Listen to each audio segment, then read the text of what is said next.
आज हम डिस्कस करेंगे ऑब्जेक्टिव्स ऑफ एनवायरमेंटल साइंस, जो कि एग्ज़ाम के पॉइंट ऑफ व्यू से एक इम्पॉर्टेंट टॉपिक है। तो इसलिए इस टॉपिक को आज मैं डिस्कस कर रहा हूँ। तो स्टार्ट करते हैं एनवायरमेंटल साइंस में हमारा आज का वीडियो लेक्चर। तो इससे पहले इसको इंट्रोड्यूस कर लेते हैं। What about the environmental science? Environmental science is the scientific study of the environmental system and the status of change in the organism. These things which are surrounding by us that also a part of environment. ठीक है, यानी कि हमारे चारों तरफ जो भी चीज़ें हैं वो क्या है, एनवायरनमेंट का पार्ट है। जैसे कि हम बायोस्फीयर की बात करें, लिथोस्फीयर की बात करें, ये थोड़ा टिपिकल हो जाएगा। सिंपली हम कह लेते हैं हमारे चारों तरफ जो भी सराउंडिंग में जो भी चीज़ें अवेलेबल हैं, चाहे पेड़ हैं, पौधे हैं, पहाड़ हैं, ठीक है, तो वो सारी चीज़ें क्या है, हमारे एनवायरनमेंट का पार्ट है। तो इसलिए यहाँ पे कह रहे हैं it include not only physical study and biological study but also social and cultural factor also put the effect on environmental system. ठीक है, यहाँ पे हम सोशल और बायोलॉजिकल फैक्टर्स की बात नहीं कर रहे हैं, हम फिजिकल फैक्टर्स की भी।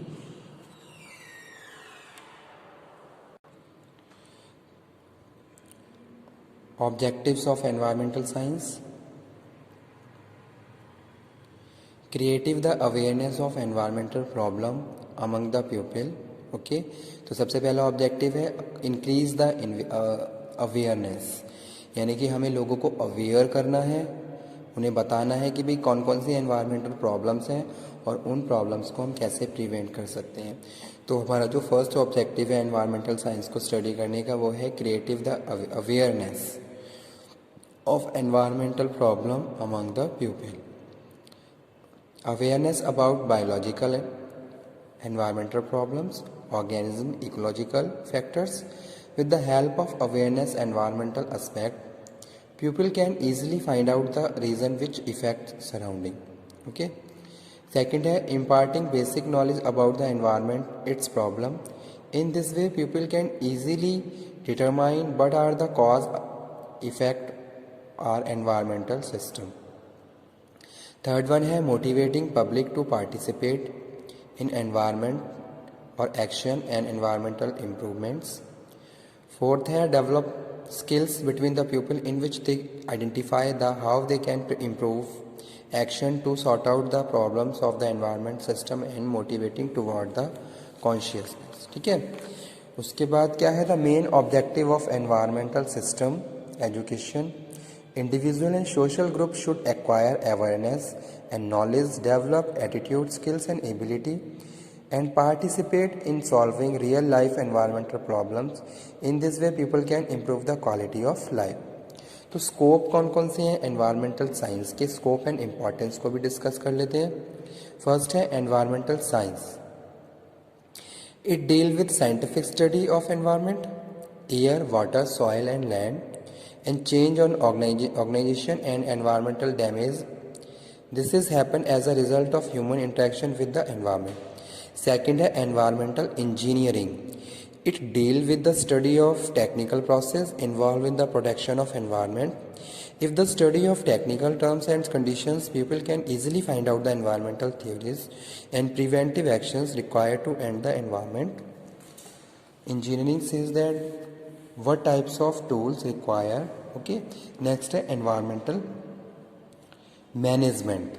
Environmental management promote the view physical, social and economical environment.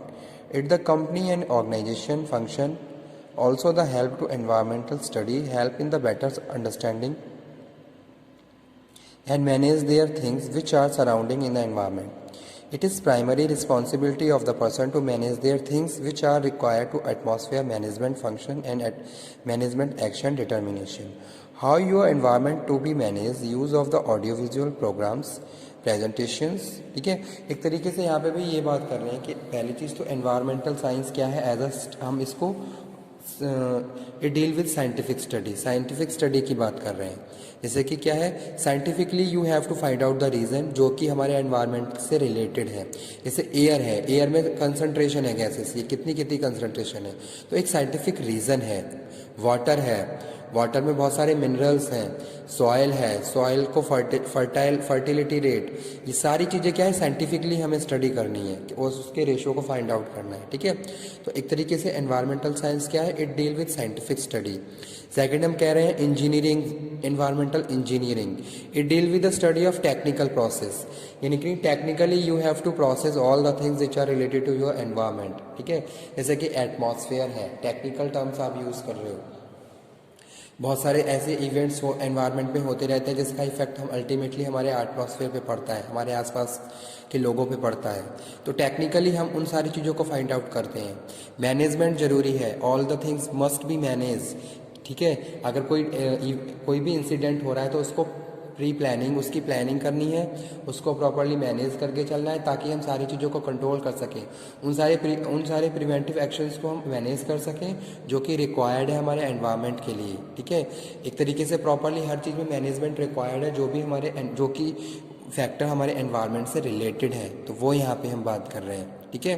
तो तीनों ही स्कोप में हम यहाँ तीनों ही फैक्टर्स में यहाँ पे हम बात कर रहे हैं as a importance of environmental science as a scientific study, engineering और मैनेजमेंट, ठीक है। अब नेक्स्ट है नीड फॉर पब्लिक अवेयरनेस, क्यों पब्लिक अवेयरनेस को बढ़ाने की ज़रूरत है। तो सबसे पहले क्या है, अंडरस्टैंडिंग, ताकि लोग अंडरस्टैंड हो जाएं एनवायरनमेंट से और उसमें होने वाली प्रॉब्लम से। सबसे पहले आपको एनवायरनमेंट को समझना है और उसके बाद हम जो भी फैक्टर्स हैं जो हमारे एनवायरनमेंट को पोल्यूट कर रहे हैं उन सारी चीज़ों को समझना है। तो अगर हम इन सब चीज़ों को प्रॉपरली अंडरस्टैंड करेंगे तभी हम अपने आने वाली जनरेशन को अवेयर कर सकते हैं और बहुत सारे इनिशिएटिव ले सकते हैं और बहुत सारे प्रिवेंटिव एक्शंस ले सकते हैं। तो वो यहाँ पे हम बात कर रहे हैं अंडरस्टैंडिंग में। तो वही चीज़ यहाँ पे लिखी हुई है, in the society people are living together in different way, all the things are different such as their living status like dislike, social factor, cultural factors, physiological factors. It is must be aware about the surrounding in which we are living. We should have also knowledge about the social work and political factors. Next हम बात कर रहे हैं education. Environmental education promote the people about environmental factors, proper utilisation of resources, correcting action plan, help in study about the environmental system and people can better understand about its positive and negative terms. यानी कि आपको जो second है need वो क्या है, education. You have to provide from primary level to upper level, हर level पे आपको एनवायरमेंट नॉलेज अपने लोगों को प्रोवाइड करवानी है। It must be a part of education to increase the awareness and educating the people about the environmental aspect. लोगों को एनवायरमेंटल एजुकेशन प्रोवाइड करवाने के लिए, उनको अवेयर करने के लिए, तो वो यहाँ पे हम बात कर रहे हैं एज अ एजुकेशन। उसके बाद है कंडीशनल फैक्टर्स और है रियलिटी। तो ये सारी चीज़ें जो की कंडीशंस हैं, it is must aware about the environmental system knowledge. We can say that environmental education, because environmental knowledge creates a understanding among the people in both of aspect, positive and negative. तो सारे factors आपको पता होने चाहिए।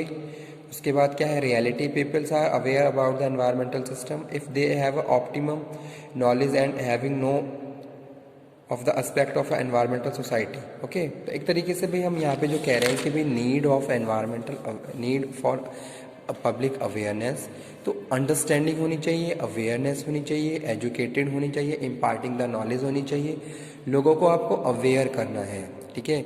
अब अगर हम बात करते हैं हमारे इंडिया की, तो इंडिया में बहुत सारे लोग क्या हैं, रूरल एरिया से बिलोंग करते हैं, ठीक है। तो वहाँ पे हमें क्या करना है, जो भी लोग हैं यानी कि हमारे जो भी जनता है उसको अवेयर करना है ताकि बहुत सारे प्रिवेंटिव एक्शन ले सकें। आज के टाइम में बहुत सारी ऐसी प्रैक्टिसेस हो रही हैं जिसकी वजह से हमारा एनवायरनमेंट पोल्यूट हो रहा है, जैसे कि इंडस्ट्रियलाइजेशन को बढ़ाया जा रहा है, ठीक है। अब आपने देखा होगा इंडस्ट्रियलाइजेशन ग्रेजुअली हो रहा है लेकिन पॉपुलेशन बहुत स्पीडली बढ़ रही है। एक इंफ्रास्ट्रक्चर रेडी करने के लिए हम क्या कर रहे हैं, सारी चीज़ों को ख़त्म कर रहे हैं, जबकि हमें पता है कि वो नेचुरल चीज़ें हमारे लिए कितना इम्पॉर्टेंट है। जो हमारे पास नेचुरल रिसोर्सेज हैं उनको हम ओवर यूटिलाइज कर रहे हैं, ओके। और हमारा जो इकोसिस्टम है उसमें आपने देखा होगा बहुत सारे ऐसे फैक्टर्स हैं जो हमारे इकोसिस्टम को इन्फ्लुएंस करते हैं। तो वो सारी चीज़ें यहाँ पे हम बात कर रहे हैं। तो ये सारी चीज़ें हमें तभी प्रॉपरली हम लोगों को अवेयर कर सकते हैं अगर हमने उनको प्रॉपरली स्टडी करवाया, ठीक है। तो किस तरीके से, as a understanding, knowledge, education. तो ये सारे क्या है, फैक्टर्स हैं जो हमें क्या करने हैं, अपने लोगों के साथ शेयर करने हैं, उनके लाइफ का एक पार्ट बनाना है, और इसके हिसाब से हम क्या करें, लोगों को अवेयर कर सकते हैं। ठीक है, जैसे कि एजुकेशन है, एजुकेशन आज के टाइम में मोस्ट इम्पॉर्टेंट फैक्टर बना हुआ है। आपने देखा होगा प्राइमरी से अपर लेवल तक एनवायरमेंटल नॉलेज को या एजुकेशन को बहुत ज़्यादा ज़रूरी कर दिया गया है। क्यों?